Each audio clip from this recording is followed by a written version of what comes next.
All right, I think let us start our session today. Today is the 15th of April, 2023, and today's is 150th weekly session of our WeAreOne group. So we made 1.5 century by now of this weekly sessions. And today's topic is soul's journey in incarnations, and anything you have any question, you can ask me in this regard. So this is I will make little shorter my this explanation, because this is not a new topic, but time to time it is better to refresh ourselves so that we get some kind of question sometime which we understand that the basics are not remembered, or not understood. So I have to do that. That is why some of them, not I'm not saying everybody. So it is better our new members keep joining. So in our group, they are most welcome. So for them also, it will be time to time we can discuss on these topics, which. So the idea is not to new topic and new subjects every week. The idea is to refresh ourselves, to do the satsang, we be in the together and share the platform and the energy. So no matter what the content is, but at the same time we refresh ourselves. If it is known, sometimes when we heard something maybe a few years back, we didn't understand it fully, then our own vibration, our own sadhana progressed, then over this we get more understanding, more clarity. And so when we hear that again, so it gets the higher level of understanding comes up. So those are the reasons, the multiple layered understanding or each subject. It is that's what the truth is. We get into the core of the truth by removing layer by layer.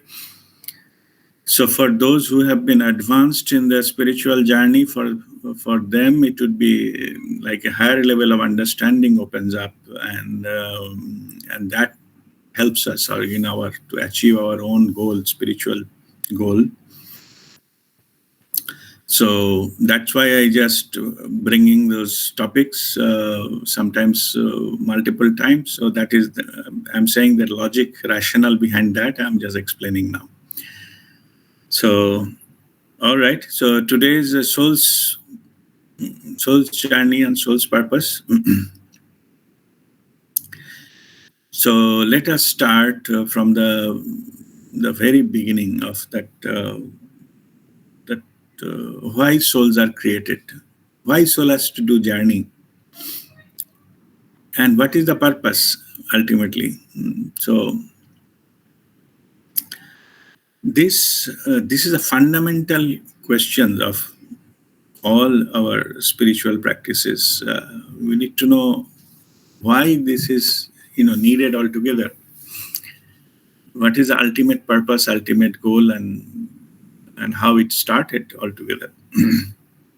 So to that, just to refresh you, I told many times, but again, I should I explain again for the clarity that originally there was no universe like physical universe. There is no manifestation. There was only the universal consciousness, just one and only universal consciousness, and it is known everything. It's known, every full powerful, omnipowerful, and there are full of joy, full of purity. Everything is pure. Everything is infinite. So any knowledge, what would have been possible, those are available. So this kind of So that's all omni-known. Everything is known. So even there was no time and space. So don't think there was universal consciousness. That means maybe few thousands or lakhs of years before. It is not like that. Okay, universal consciousness still is. It is. There is no time. It is in eternal now. So it is not. I am not talking about something happened some millions or billions of years ago. No. Okay. It is still the same, but just to create that, to create something, you need a background, and particularly interrelationships. When we like to create multiple things, and their interrelations, to play it out, we need some kind of background. That's where the time and space have been created. Anyway, so originally there was no. There is only one universal consciousness, and it has got everything infinite. Just by pure will, it can create anything. Infinite willpower. So, Ichha Shakti. Now, with that level of power, that level of purity, highest level of sublime joy, all the time it is a joyful, and it is knows everything. Then it wants to experience itself. That everything is known. So, but it wants to experience itself. It wants to experience, say, relationships. It wants to experience, say, exchange of money or something. Or it wants to experience how it is feel like to have some kind of, a life with a limited capacity, not infinite. So how to live a life of a very small package. So it wants to experience all those things. Or how to feel like moving one place to another. So, or it stay in one place for a long time, and how it feels like to, in our standard, to walk or to swim or to fly. All this it wants to experience. So what it does, it creates, because it's Ichha Shakti, infinitely powerful will. So by its own will, it created parts of itself. There is nothing else. It created a part, and then it gives almost infinite thing by the part to experience, and including the interrelationships, different interrelation, different parts, and all those kind of things, and how it will play out. But all the part which has been created, those have been given a limited time. It will have a life, or limited time, limited capacity, limited knowledge, and all these are limited. Panchakanchuka. So 5 limitations they put, and it will have a niyati, like a destiny. It will have a fixed course to run. It cannot do everything. Means there has a path. So that individual part which has been created by the universal consciousness is called soul consciousness. And every soul consciousness have an identity, because there are many. Universal consciousness does not need any identity. It's one. But independent souls have been given identity, and a soul's path is something, tasks to do, something to-do list, bucket list to experience. So it knows everything. So it has got a given that, the multiple tasks to do, and different forms, different places, different planets, maybe different galaxies or whatever. So those are for the time being, assume it is only Earth. So in the Earth plane, it will come multiple times having a different experiences. And it will grow in the experience. And when the experience is, it will reach its target, then it has to come back to the source, because there is nowhere else to go. So it will return back. So that is the whole path has been given as a plan. That is called soul's plan. So soul, then what has to do, that part has to, then in our terms, has to take birth. Each and every birth will have one set of experiences, and then it will complete all the experiences and then go back to the source. Now, originally there was nowhere to go. The universal consciousness nowhere to go, but the soul consciousness has a place to go, because it is a part has to go back to the full. That is his goal. So in Earth plane, they have been given a different form to start. First in the lower form, and then slowly in the higher forms. It's enter Earth plane into as a mineral, as a metal, or as a stone or something. So everything has a soul. Everything has a consciousness.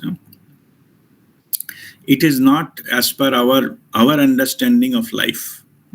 So the soul can be a mineral, as a metal, as a rock, everything.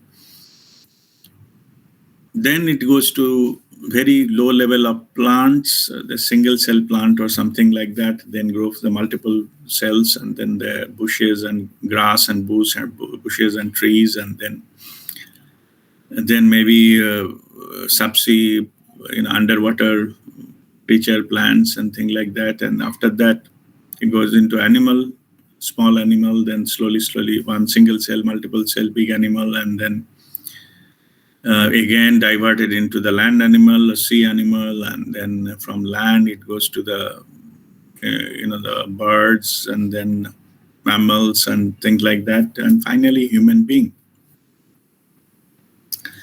So these are all our soul's plan. So, but the return journey can only happen, if it is in the human form. It is not possible to do it before, because system is not ready. They cannot go in the spiritual domain, because they don't have a full free will. They don't have a choice. In the spirituality, we have to choose to walk the path. Then from the doership, we'll go to the spiritual content. Then we enrich ourselves spiritually. Then we get ready, and finally we take exit from this whole, the loop, and then go out, got liberated. That's how it ends, the soul's journey. So in this, the story, whatever I told, it is a soul's journey. The what is the purpose? So purpose of giving a multiple purpose is purpose of the universal consciousness just to experience itself in infinite ways. So independent parts is keep creating independent parts of itself. So souls are being created all the time, and that is how it gives almost infinite. Why it is telling almost infinite? Because one point of time it goes back and has to dissolve into the merge into the main universal consciousness. So it cannot be infinite. There will be some end, but the loop is so big in our terms, it almost infinite. So it may take millions of years to complete one loop. So that's how those are things planned. So in that sense, our life forms are very tiny into that time scale. And in the human form also, we have almost 700 births. All of us we have taken by now who are on the planet Earth. So now we have to choose our, to go exit the spiritual path. How it happens, there is an inner call comes. Then we realize, because there is a soul's memory also, time to time gives us some kind of inner voice saying that how long you will be keep doing this, the birth and death and coming here, and then we bound some karma, and based on the karma is something which is not as per the soul's plan. We generate, I explained in other sessions, we generate it out of our free will, and that adds into the plan. So whatever extra we do, we have to settle that. So this kind of things I've been keep happening, and when it starts rotating, maybe original soul's plan is over, but we keep coming here and taking birth to settle the karma which is there in the store. And those are called incarnations. Like we have to take birth to finish our karmas, and we fall into such a loop that we come here to settle some karma, bound something new, and we got again trapped into there is a need for another life, because whatever we borrowed, we have to return and things like that. So this keep moving forward from there. Yeah. So just to summarize that what happened, it's at the present moment, as I explained, we have just 700 lifetimes. So in those kind of 700 lifetimes, the human form. Before that, there's the animal, different types of animal, different the trees, and then mineral. Normally, people will not know what is there into their, what happened into their past lives.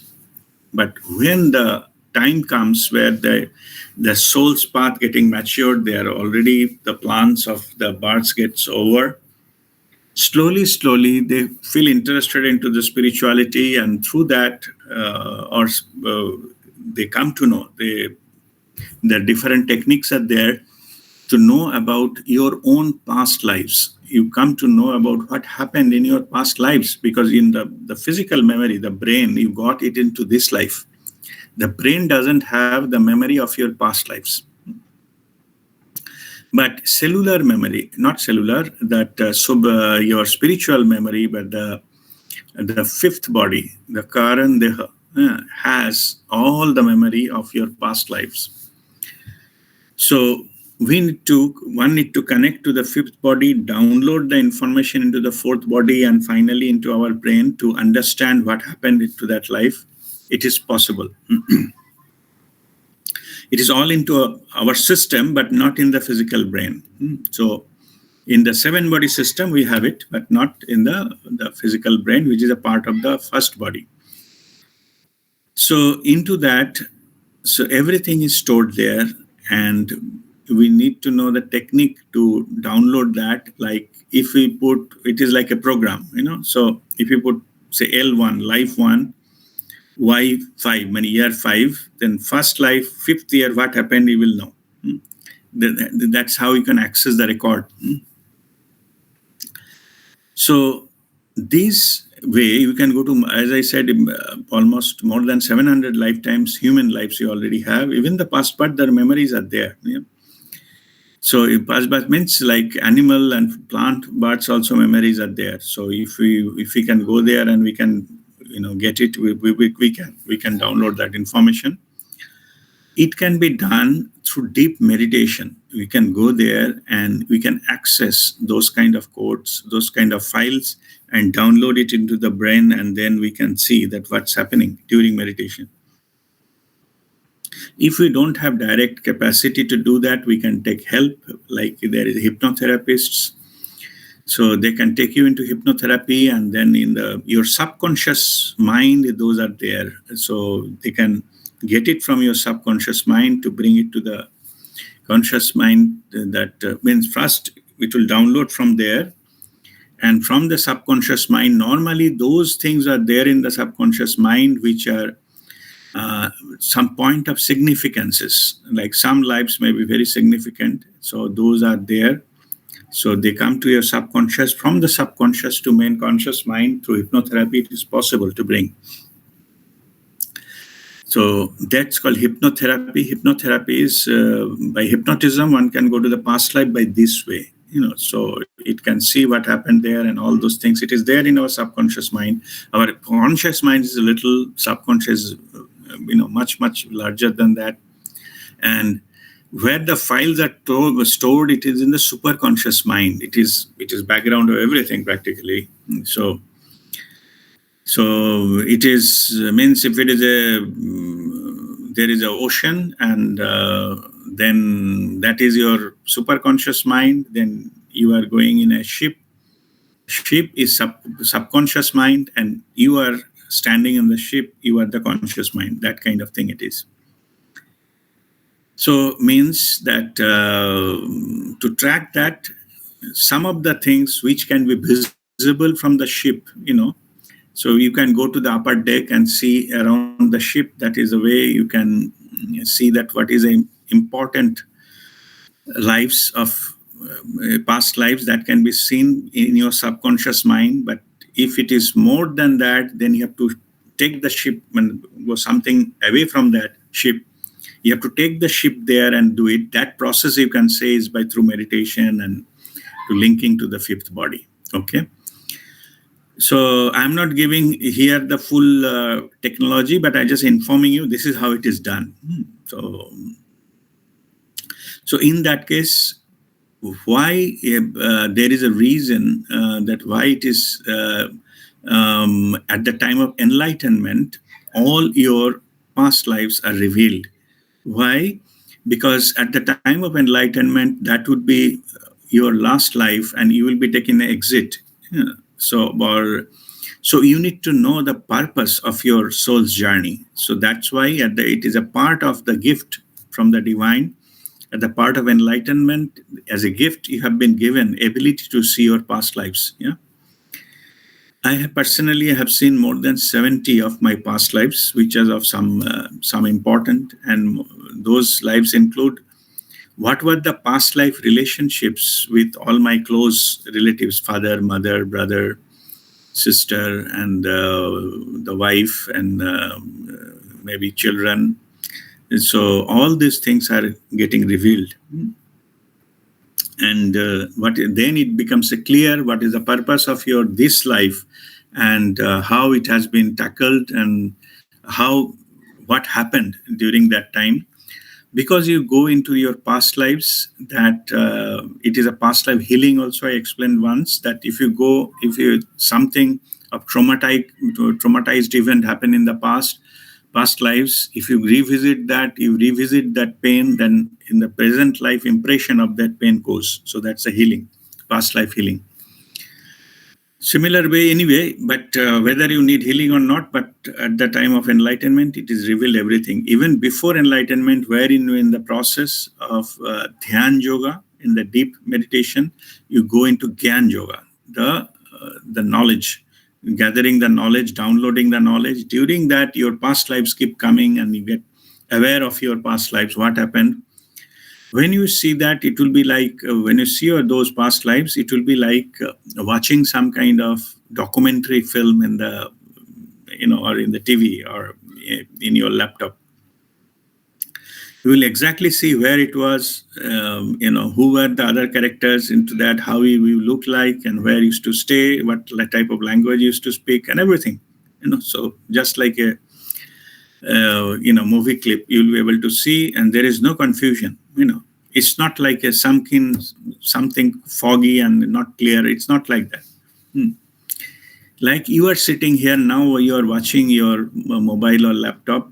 Now you exactly know, who is talking, which forum you are attending, who else are there, what topic is being discussed, who is located where, and or who is, how it looks like, what type of dresses they wear, and what type of language they speak, and things like that. Same here. You will be able to see your past lives exactly in this fashion. There is no confusion.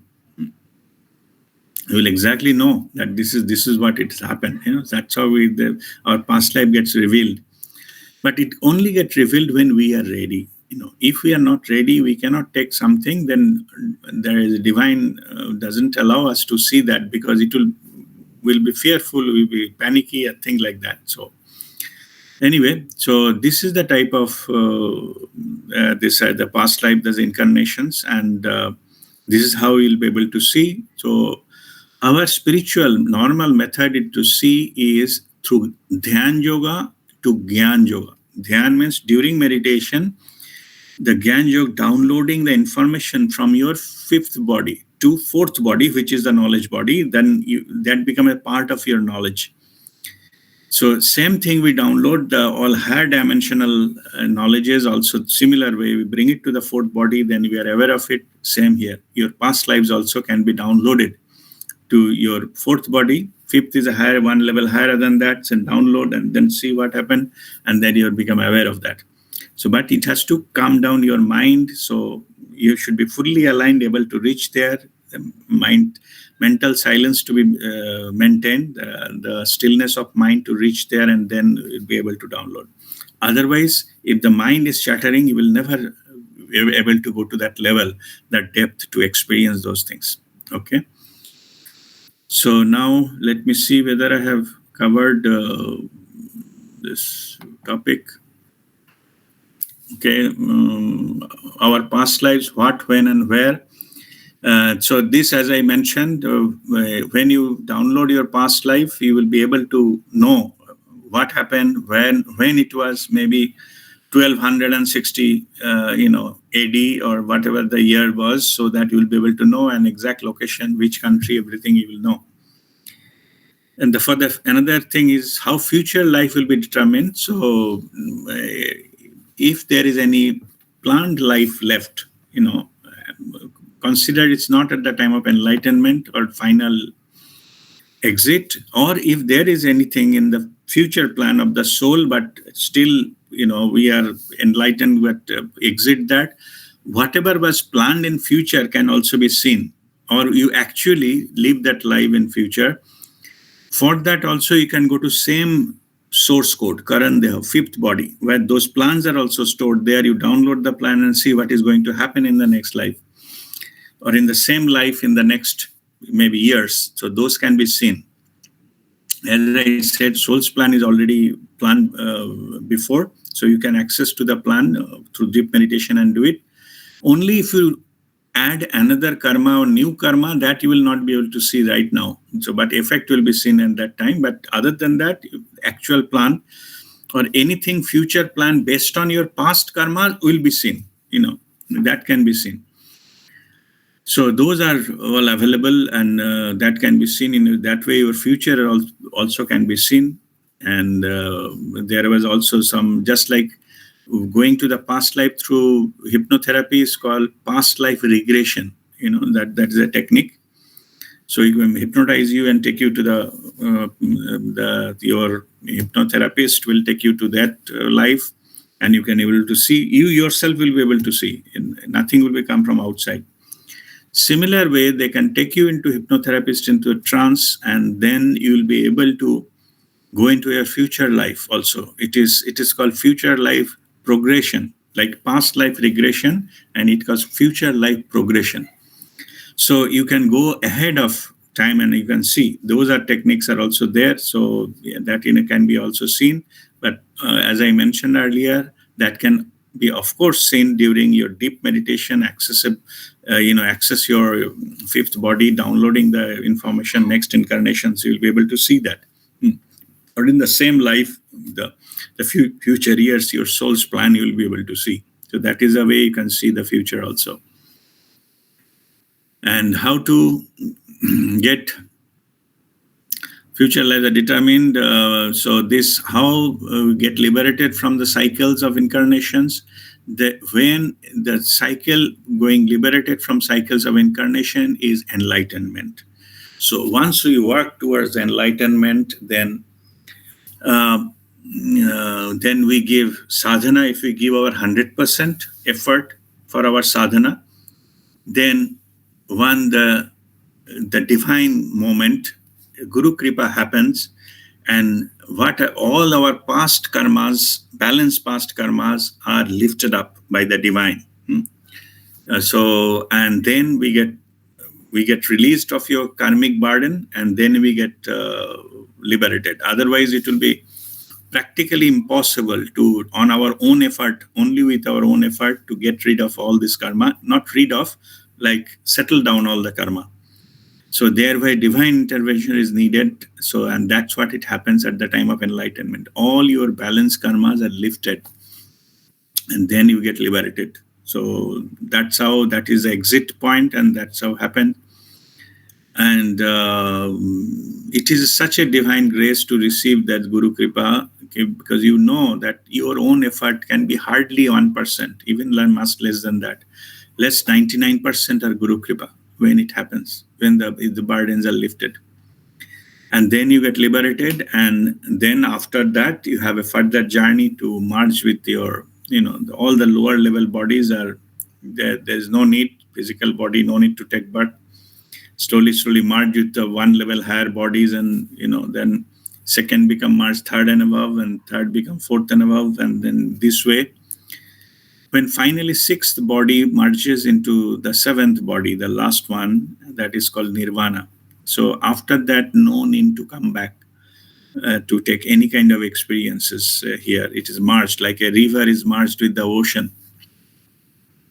And that moksha, the process, finally, soul, the end of our soul's journey, that process is supervised by Babaji. Babaji is humanity's moksha guru. So, and of course, our moksha guru, Babaji. So, and we have been extremely, we are extremely blessed to have his communicating with us, is guiding us, so that we can liberate ourselves and exit this plane by completing our life missions, and our soul's mission rather, and to complete the journey. So those of you, at least you have come to know about the name of Babaji, you understand that you have been already started walking the path towards your liberation. Babaji is sending the guides and masters and the gurus and your different life forms, and Babaji will ultimately guide you there. So if the karma is stopping you to go there, Babaji will make sure they send his representative to the karmakshalan and guide you, teaching you the methods which you will be able to progress faster into that path, in the path of liberation and towards enlightenment.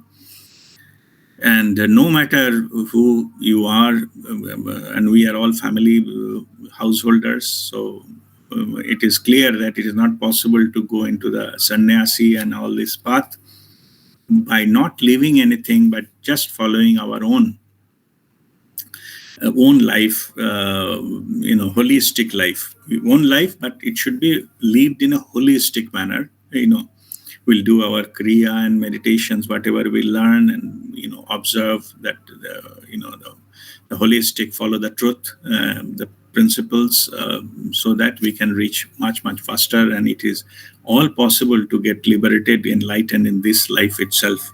Okay, so that is the thing. If somebody is not meant for that, or they didn't choose to get liberated, they will not come to know about Babaji, and also forget about, they will not meet anybody enlightened master in their lives. So forget about that.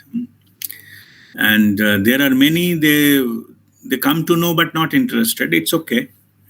Normally it's called touch and go things. It takes about 50 lifetimes to meet a enlightened master.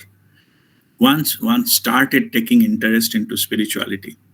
Okay. And after, maybe when they start actually practicing, maybe last 7 lifetimes, any one of them, if their things are ready, they can get liberated. So that is the normally. There is no such fixed rule, but this is a normally. This is how it happens. So that is the way to get liberated. So with this, I will conclude this session. So intentionally make it a little shorter, but any question is welcome. Then I can elaborate more if there is any specific question.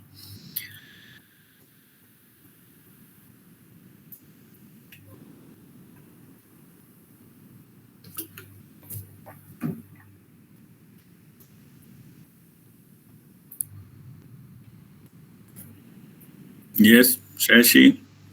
So, this when you say that you see past life, uh, like when I meditate, I'm in this life only. I'm like very much aware that I'm here. So, how will anyone know? Like basically maybe an intellectual question. Uh, it's coming from mind. Like how will someone know Someone know what? that it is something is past life? Or like, how can Yeah. someone teach maybe? Because like I'm always like when I'm meditating, I'm like hearing the sounds around me. So it's like I'm No, present. no. But you are not aware who is that person and why it is here when it happened, right? So that is not clear, right? That is not the past life experience. So, Hmm. but when it will happen, it will be very clear. Like that, as for example, I have given you that session you are attending. And in this session, whom you are meeting, what topic is being discussed, who else are there, what time it is, geographically where it is located. Everything is known, no? So that way you will see something, see the events, in your inner vision. You will know that who are there. No knowingness will be there. So, or okay, in your dream also you see, you know that who are the characters and what they're saying and all those kind of things. Similar way, you'll be able to see. But it is experiential understanding. That's why intellectually you will not understand. Okay, intellectually it is impossible to understand. But when you know it, things have been seen, then you know that it is your past life. There is no confusion. Okay, what age it was at that life, which age you are, you were middle aged or young children or the aged or that kind of thing. And maybe it's your family or where you live, everything will be seen. There is no confusion. Like that you will be able to see. So but intellectually it is difficult because it is experiential. It is very difficult to explain somebody how you can see a dream. Okay, it is not possible to explain the how you can see a dream, but you see, then you know that you have seen a dream, right? Similar way. Okay, or watching a movie, say, you can see that who are the characters, what they are doing, what is the relationship between those characters, and where those characters live, what are the context, what are the situation, everything is known. Anybody watching the movie can see that understand what is going on there. Hmm.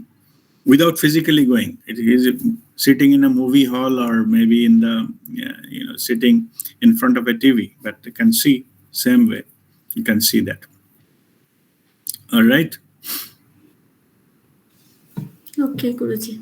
And like for this also like our vibration has to be like really higher, right? So Yeah. that's when past lives are revealed to us. Oh yes. You need that is a to no thought in the mind and high level of vibration to go there. Yes.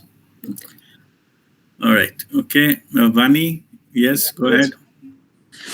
Guruji, I have a question.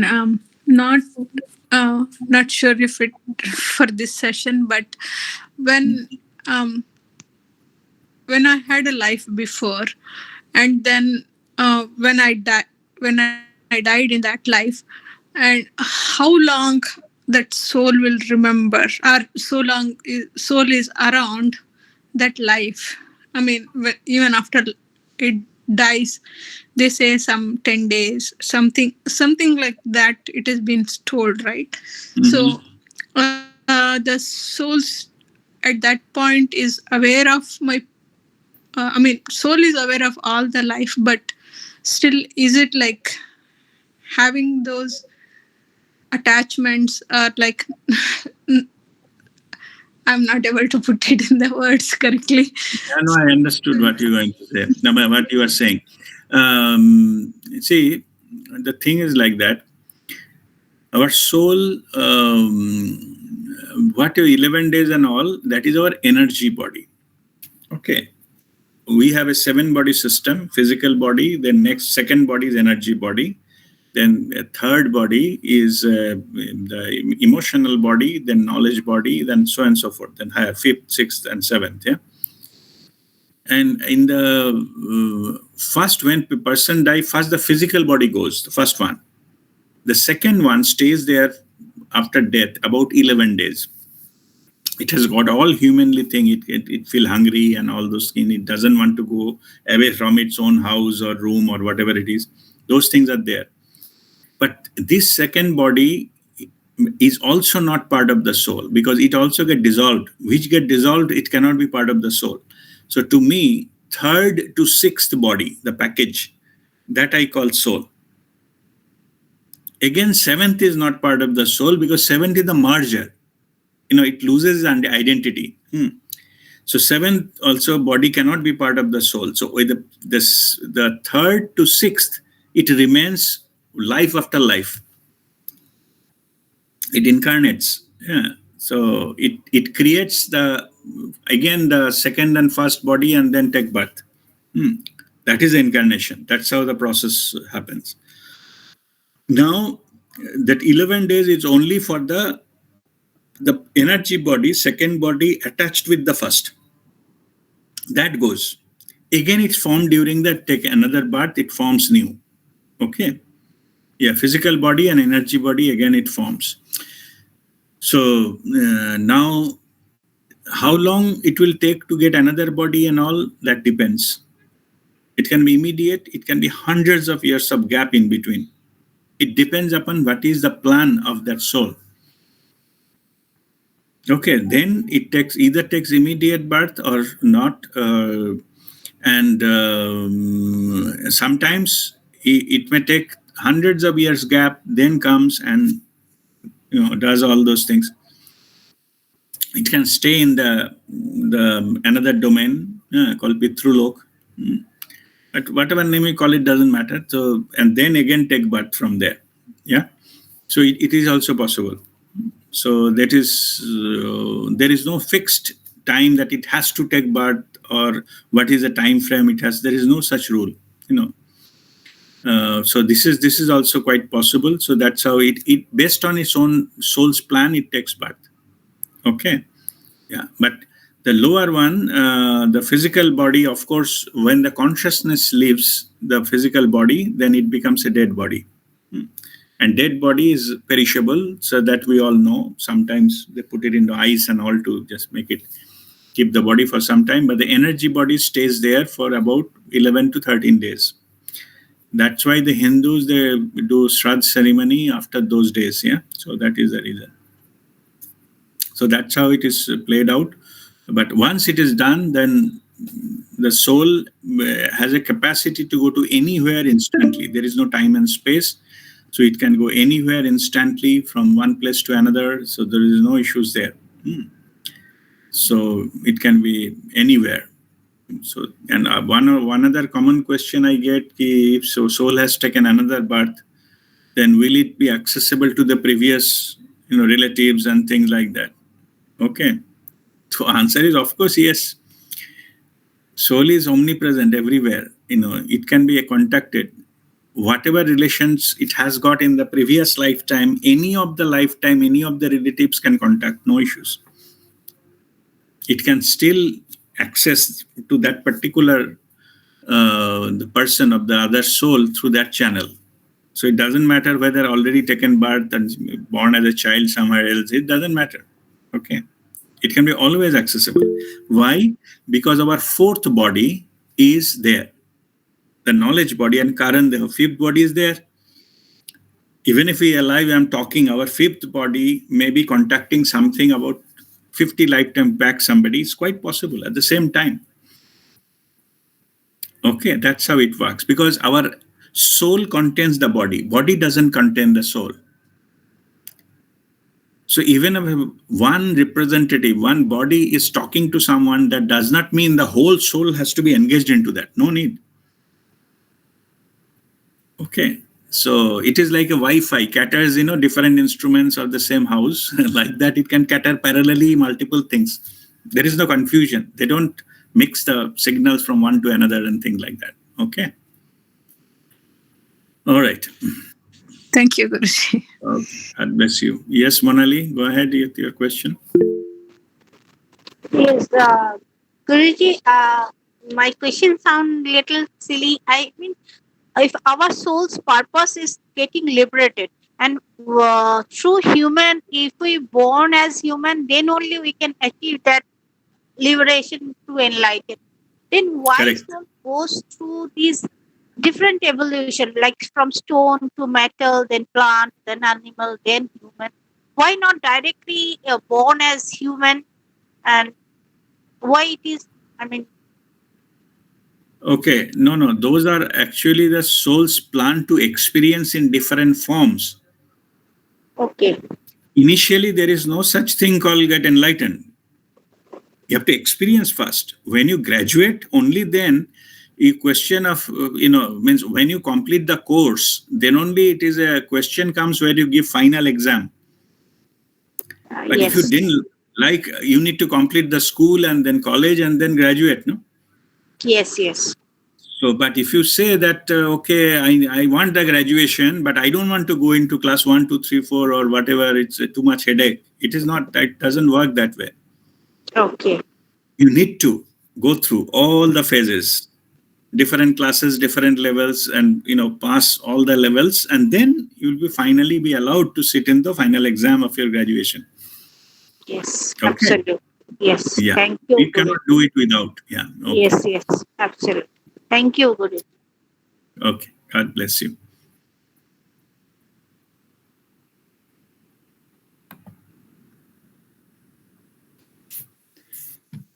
Guruji, my sister-in-law, Shraddhanjali, she has a broken voice, but she has typed a question Is it? in the chat. In the chat, can you please check? Okay. Let me check.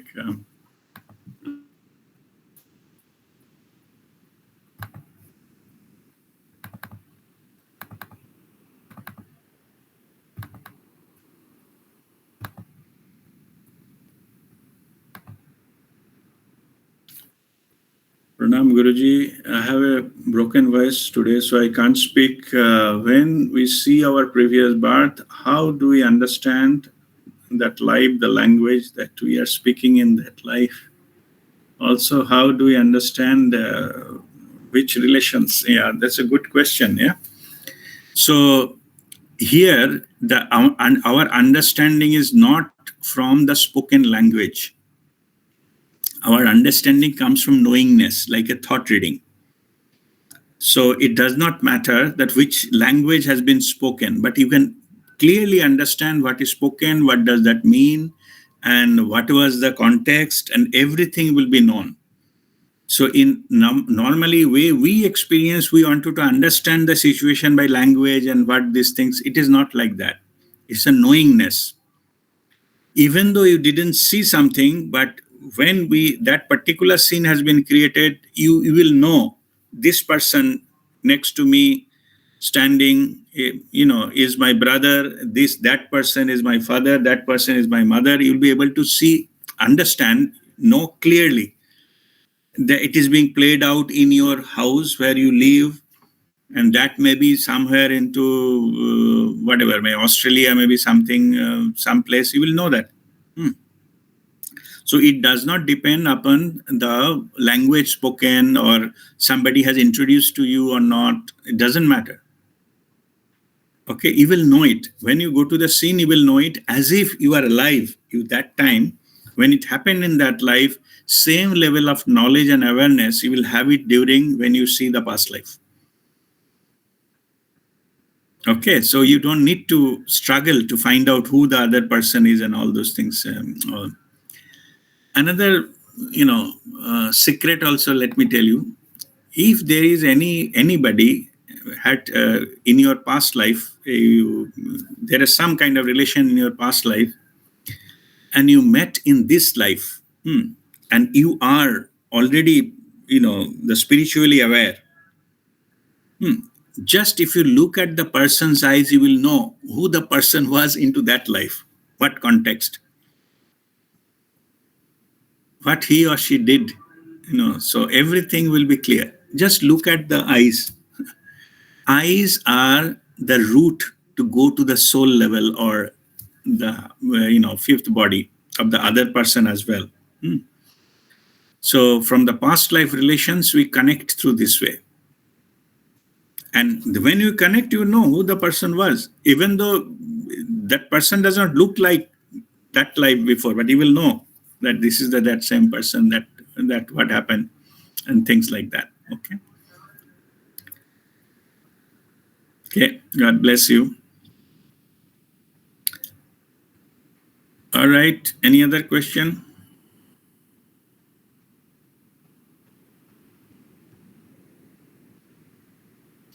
Okay. So if there is no other question, so we'll conclude this session and we'll see you in the next link. And then we'll go into our Kriya and meditation for today. All right. So Om Mangalam. See you in the next link. Thank you. Thank you. God bless you. Thank you, sir.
Kriya, can I ask one question?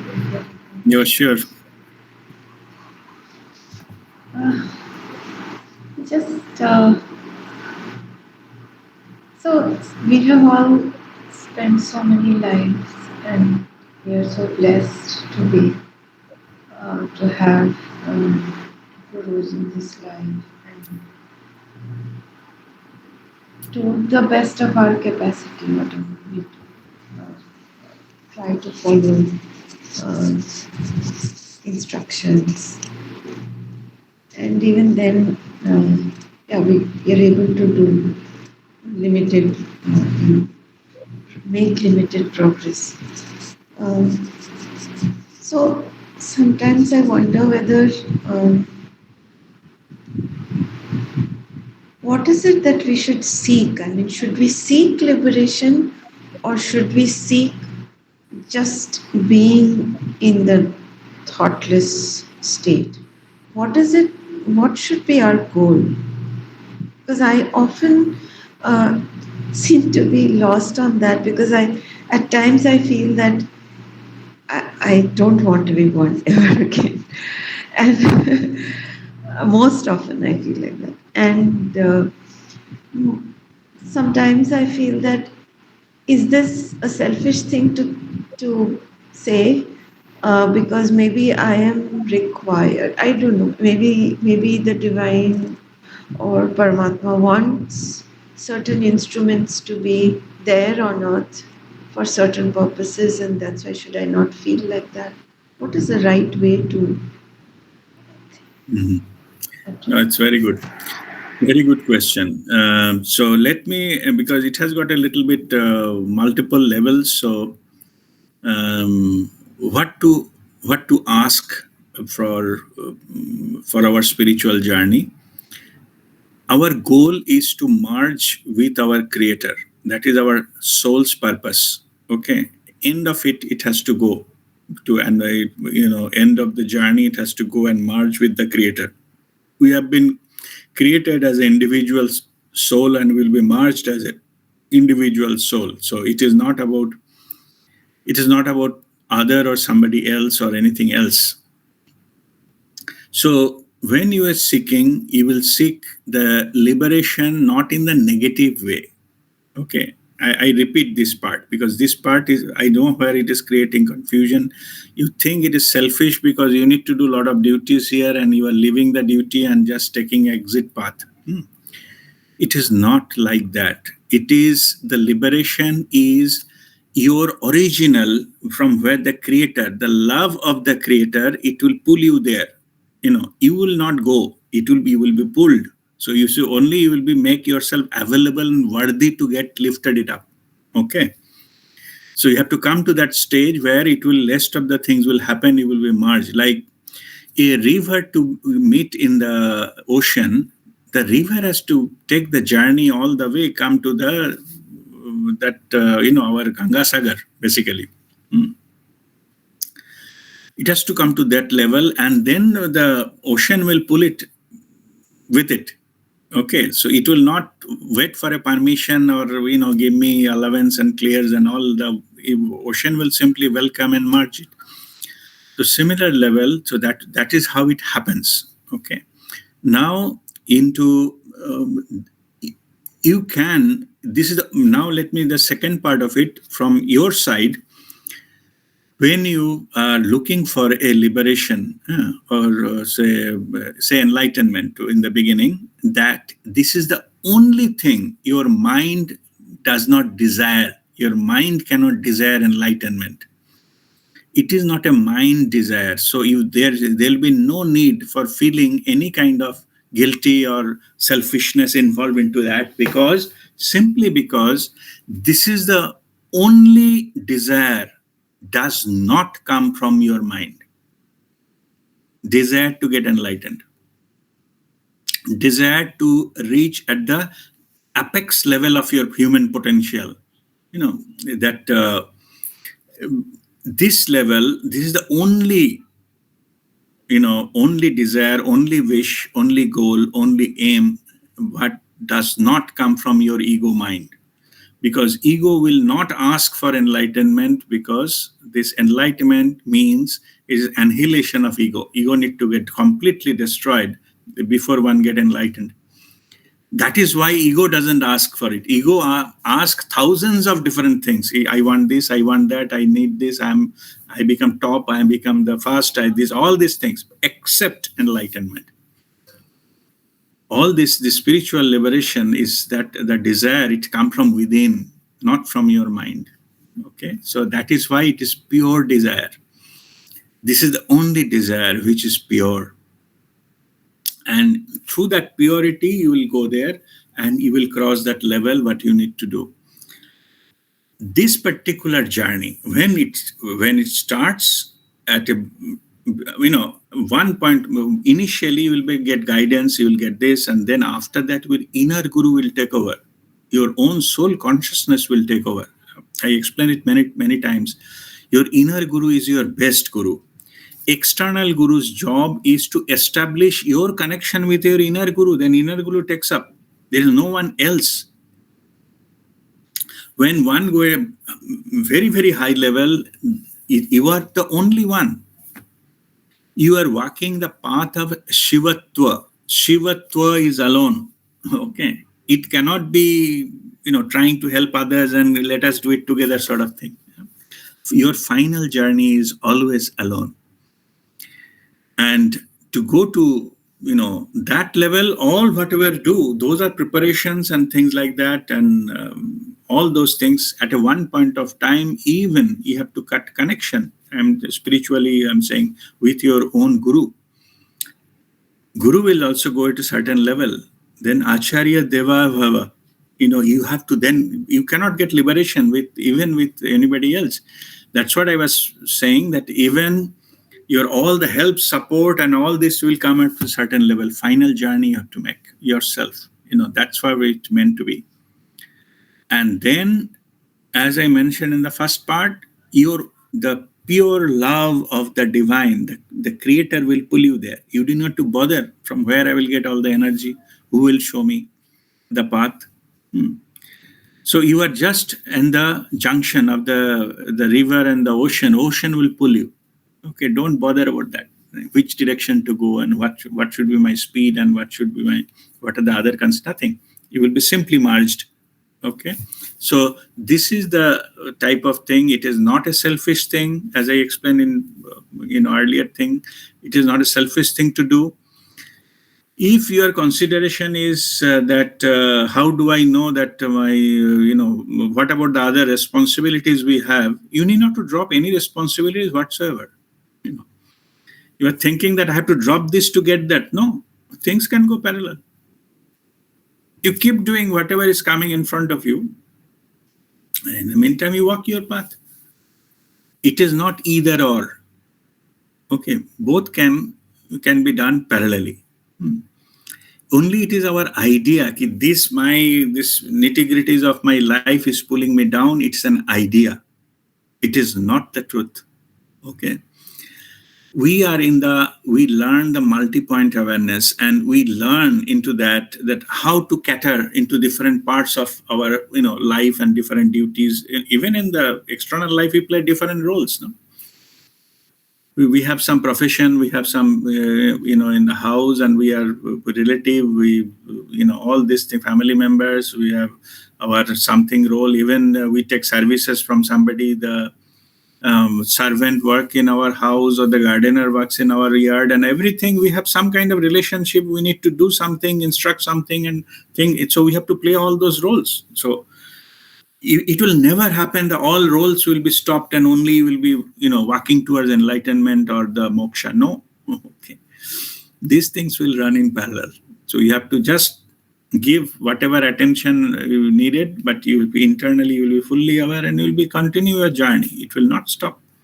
These two things will be mutually exclusive.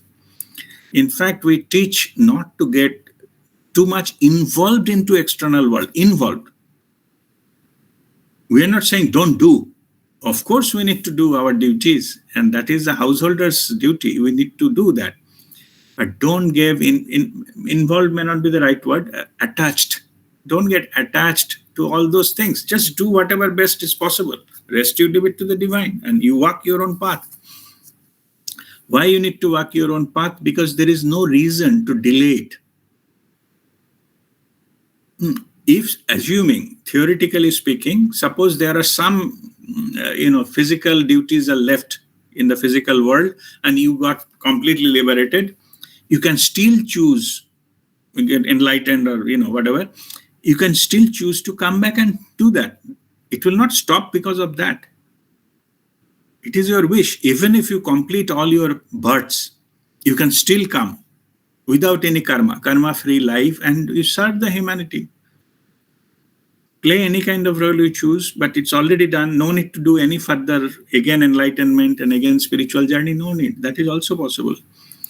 Only that time it will be by choice.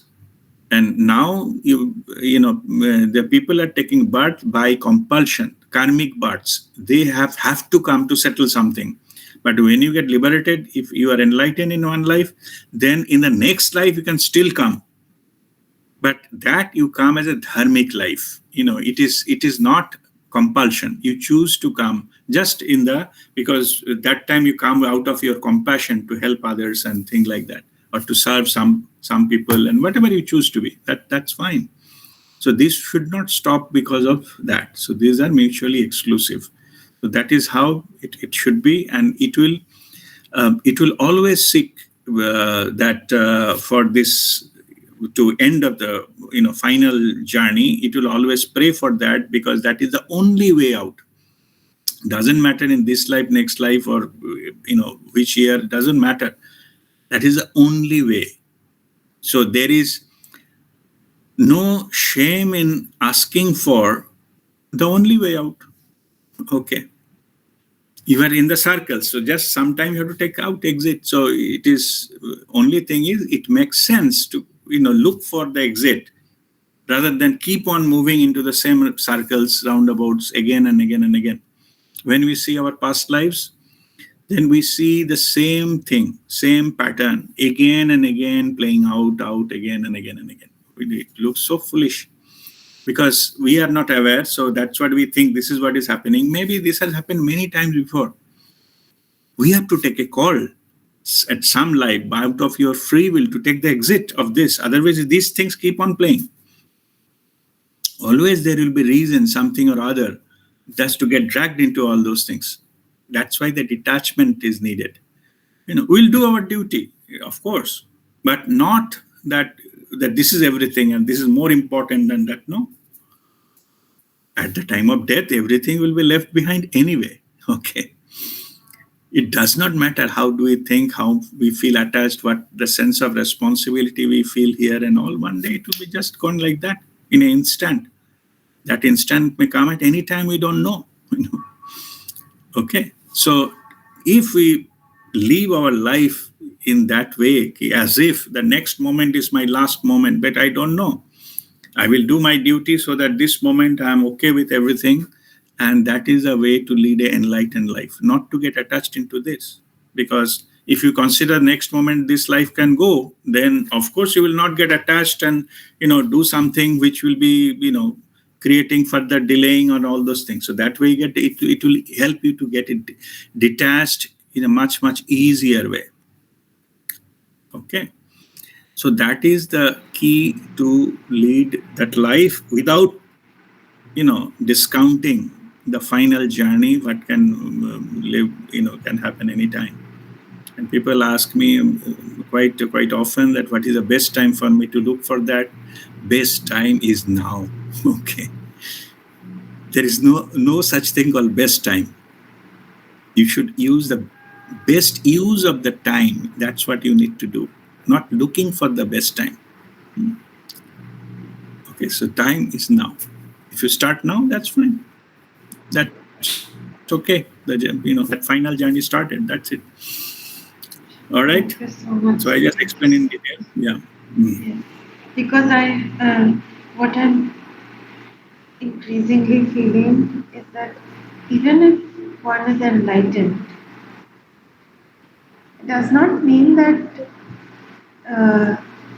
like most of us, I think when we start with spirituality, it's like if we get enlightened, that's the end of our problems. But increasingly, you with your guidance, it feels like enlightenment does not mean end of problems.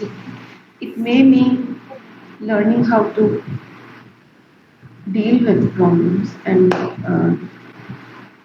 still be happy despite the problems.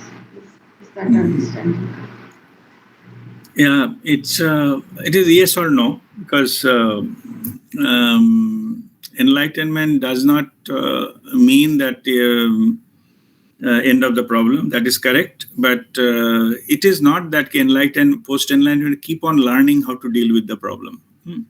So, because your dealing will be completely different when you are enlightened. Okay. Problem will not stop coming. External problem, I mean. Even what I say that problems become more. You see all the enlightened the people and all, their problems are much, much higher level. See, what is called the avatars and all. See the life of, Lord Ram. 14 years in the forest for nothing. His father's, whatever father did and promised somebody, and he went, and his family life gone and all those things. And what happened in the end of the day, the two sons were somewhere else. They are getting up, and he just his when initially wife stolen and all these things. Yeah. So dunya bhar ka problem. End of it doesn't happen. There is no happy scenario there. Yeah. It still end. Sita finally went into fire. Anyway, see the life of Lord Krishna. Lord Krishna life is also okay. Whatever we know and whatever we hear about Radha Krishna, ye wo. See, the Vrindavan phase was only when the Krishna was 16 years old. Whatever story you see, those are the things. Rest of the things, when he gone into that what is that that Gujarat, that part, what was the name? Dwarka. Yeah, all his lives in the Dwarka is full of several things, conflicts and things like that, and many of the things he need to sort it out, and a lot of fighting of this things he need to face, and finally he got killed in the arrow thrown by mistake. He has been given like a deer, and he got arrow was shot, and he died into that one. So his life is also not very smooth, and things like that. So many of those these things, the masters, their life is not very easy and easy going. It's rather opposite. Say Jesus Christ, he has been crucified, by nails. That's how he died. He left his body. So it is not that the problem will stop coming to you. Okay, but you through that because you are in the life in the consciousness, so that this will not touch you. Because the moment people realize somebody is different, their normal human tendency is to kill that person, because they don't want any exceptions. Human being does not want any exceptions. So there are many masters, maybe stories we don't know. They got killed. That this Chaitanya Mahaprabhu, his death is a mystery. So there are many such examples. Because anyway, I'm not going into that.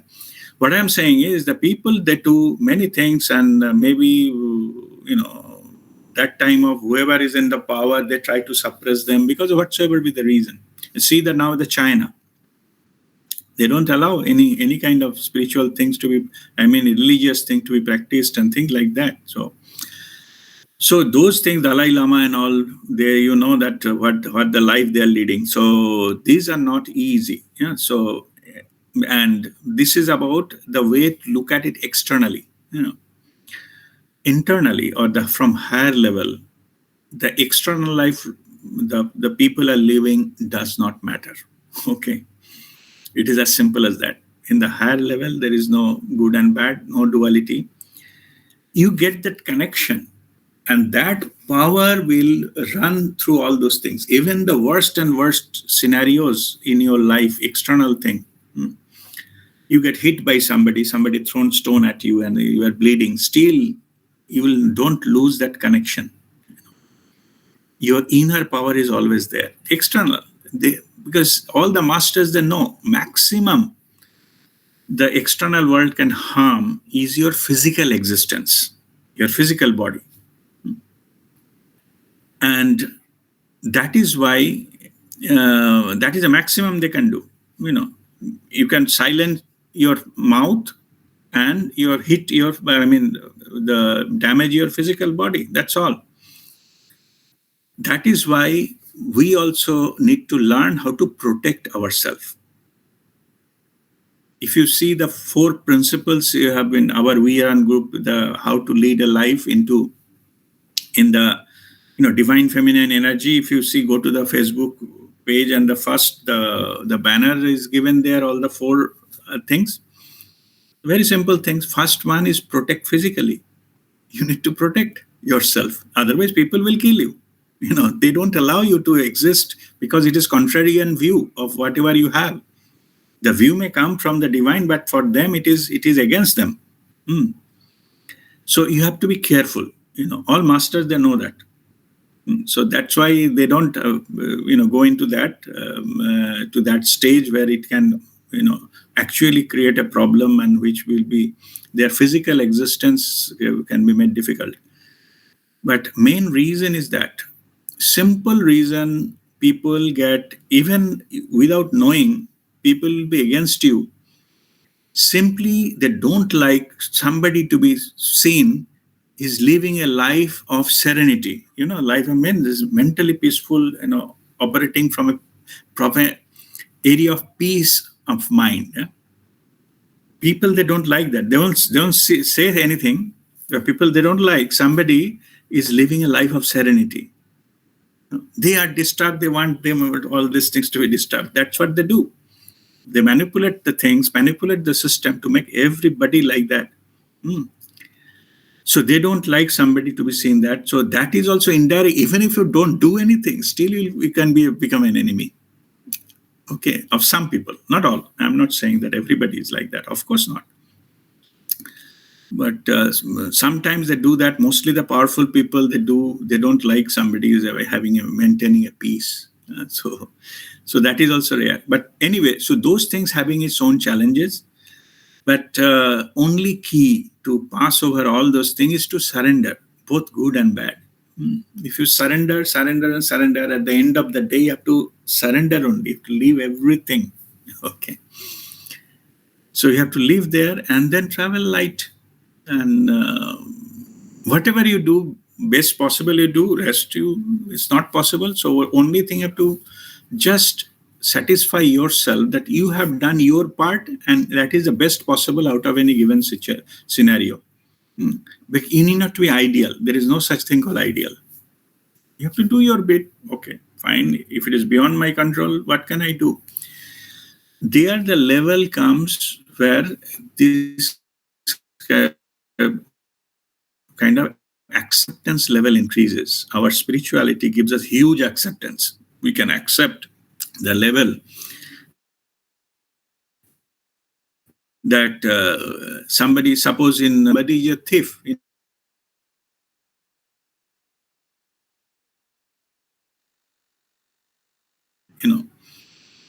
So that kind of level can be achieved simply by the acceptance. If I accepted it, this family member is like that, and this is like that, then that person can no longer mess with me, because I don't allow anything to come inside me. And that's how we live. Whatever possible we do, and rest you leave it to the divine. So that's what we live forward and move that, and that concludes. All right, I just explained it in detail. So hopefully Thank you so much. Thank you so much. Yeah, so that goes into insights as the topic came. So that's what I explained in detail. Anybody else has anything to ask in this regard? Because intentionally, I don't want to go to one big lecture in the beginning. So that's what I'm giving time, because I need to also know what are the area of your interest. And so these are the forum that you should get bring all those things and clear any doubts you may have. Don't worry about what people will think, and they may think that I am not aware and all. It doesn't matter what people think. Okay. We say that if you ask the question, then you may look full maybe to someone. Doesn't matter anyway, but maybe full for one day. But once you ask the question, get the reply, then rest of the days you are not full. You know now. Know from your guru that what is the perspective from the truth. So it is better to ask foolish question and get it clarified rather than keep it inside and thinking whether to ask, not to ask. Is it a good enough, or is it like a truly spiritual, or it will reflect me badly and all those kind of thing. It doesn't matter. Yes, Sreshi, go ahead. First of all, thank you so much for this detailed explanation, because it was like very, very useful. The question was also very useful for me as well. The other question that I have is like, I'm seeing it's like for me it is happening like from last 1 year almost, when the world is also opened up kind of in my life also, like there are many people who have got added in terms of like colleagues or personal life as well. And I'm seeing like my attention is also a bit going outward, which was not the case when I started doing Kriya. So how I'm kind of struggling with that, to bring back the attention to inner from outer, and it is like, it is bothering me a lot. I know I've been asking you this question, similar questions, but I don't know, like it's a bit bothering me. The result is on the divine, but I want to do from my end. I want to give my effort, and I'm not able to do that. And I'm seeing that even during, like, for meditation, if I'm sitting, so many different equations of thoughts, like with people, and that is happening because the number of people have increased. I'm not saying good or bad, but it has just increased, and the attention is going outward. So something to do to bring back the attention inward more.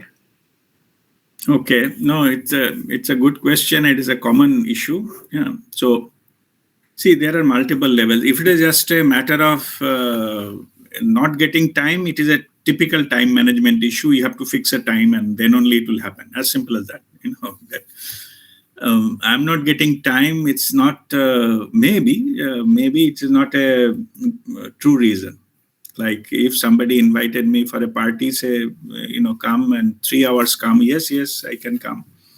But to get, say, 45 minutes for Kriya meditation, we don't get time. So tough, to get the time. But one phone call comes for a party or something of that nature, and going to a movie, and the time comes. So that shows the truth is somewhere else. But what I'm saying is, assuming it is not a time-related issue, time management issue. Time management, simply it is a misunderstanding. You allocated time, and no matter what happens, if you allocated the evening 7 to 8, I will practice my Kriya meditation. Make sure as a routine you sit down at 7, no matter what happens. Close all those things, remove the mobile and all, switch off all the devices, and then the 7 you sit down. It's a time management issue. Okay. So, but assuming it is not that, second part you are asking, that a lot of thought comes and all those kind of things, and so I don't get my proper meditation and all those things. So yes, that is when thought comes, the meditation, the quality of meditation is not that great, of course, because thoughts keep coming. My advice in this is just don't fight with those thoughts. They will never go, because you are energizing them too much. If you ignore them, then only you can go beyond them. So I'm going into my practically. I normally give tips that whatever you are coming in your mind, you don't get up and sit down and follow your meditation. Okay, no matter what comes, you should not say, "Oh, so many thoughts are coming, no point," and after 10 minutes you get up. Don't do. Sit down. You're allocated. Put an alarm and sit down. Don't get up. And no matter what comes during this, when you sit down in a meditation, it comes, you assume that this is your meditational experience, even though it is not. Any kind of such thing, it takes about 21 days for us to get internalized to your subconscious mind. So if you do forcefully practice, don't get up, accept whatever comes for 21 days, then you see slowly your quality of your meditation will improve. Thoughts will be reduced and it will be improved. But those things will not improve simply by thinking about it. There's another thought, no? You're worried about, I'm not getting proper meditation. That is another thought. Okay, how another thought can be a cure of the first thought? So just don't worry. Whatever comes, you accept. Don't bring why I'm thinking like that and this and those things need to go. The worry need to go, and you simply don't get up, accept whatever it comes. So just like before I talked about acceptance of a family member, so this kind of issues, colleague, but somebody who is not, normal or traditional or maybe a little bit negative, if I accept it, then it loses its power to control me. Okay. So same here. If I accept that whatever going on in our mind, then whatever content of the thoughts has got no power to control me. Okay. And that way you go beyond that, not immediately, but through practice, you will go beyond that. Okay. Just try that and follow a certain routine, for the meditation, Kriya and meditation. Make sure you stick to that. This is a time management issue. It's not that you never get time and to do that. Not like that. It is just simply to allocate time and follow that. Okay. Okay, Guruji, yes. Actually, this 21 days, when I began my journey with you, I used to do, and it really works. But I don't know, why I'm not able to, fix it. Don't think of fixing it. Just do it again. It will happen again. Okay. Okay. Don't fight. Don't fight with these things. So it's okay, because more you fight, we give energy to that, and that will stay. The problem will stay. Don't give too much importance to the problem. It will disappear or come to a level or that which can be easily acceptable. Okay. Even if it doesn't disappear, but it will be acceptable. It's okay to have some thoughts, few thoughts here and there. It's fine. Okay. Thank you, Guruji. All right. All right. Okay. So if no further question,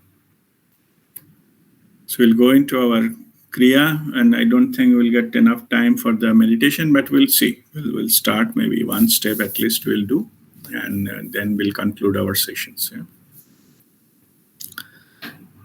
So sit straight. Take a deep breath in and out, and relax yourself.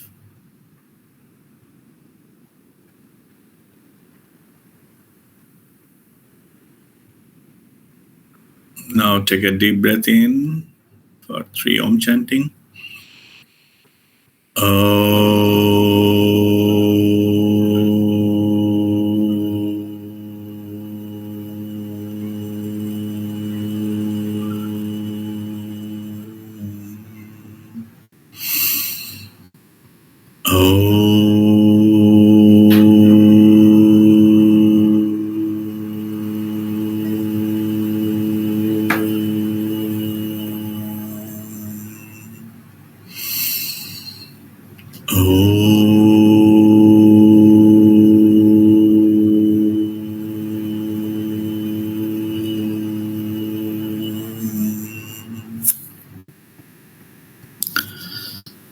Akhandamandalakaram vyapam yena characharam tatpadam darshitam yena tasmai shri guruve namah.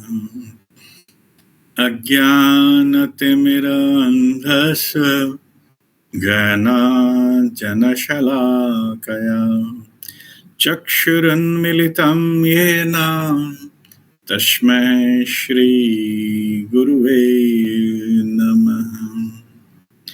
Guru Brahma Guru Vishnu Guru Devo Maheshwara Guru Sakshat Param Brahma Tasmai Shri Guruve Namaha. Tasmai Shri Guruve Namaha. Tasmai Shri Guruve Namaha.